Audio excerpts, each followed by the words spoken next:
Selecting a perfect street tree. This is Mike Hurst at Highland Hill Farm, and he's going to tell you about his Princeton elm trees that he has available for sale. Well, this is Princeton elm. This is a very fast growing tree. It's one of the fastest growing trees that we grow. And we do have to prune it quite often in order to keep it into the nice shape that it is. As you see, it is a vase-shaped tree. You see the branching is vase-shaped. So a lot of times we use as street trees because the branches don't go out and get into people's houses or into power lines or into trouble areas around roads. And big trucks can drive by without damaging the sides of them. That's what elms are usually done.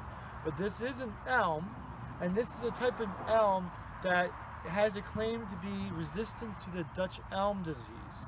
I do not know where the genetic origins is, but the story I heard from them is that the reason they're called Princeton elms is that there was a line of elm trees in Princeton, New Jersey that did not die from the Dutch elm disease.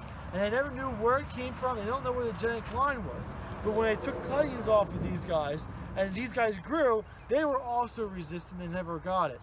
So that's where this stock comes from. That's the story behind it, or that's the story that I was told that I am telling to you.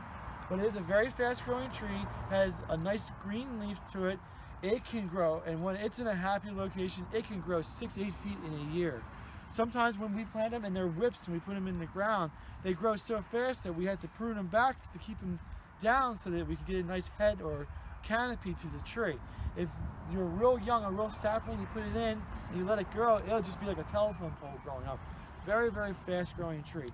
Fairly resistant. It does get a couple bugs here and there, but nothing that's going to take the tree down that I'm aware of. I haven't lost any trees yet in the fields, and I've been growing them for about 7 years now, so it's a good tree that we've been putting into the ground. We usually put them in a little bit wetter fields that we have because they can take the wetness, but if you have it in a drier field, it'll perform spectacular for you. It's a really good hardy tree. I like it very much. I have not had any experience with anything negative to it.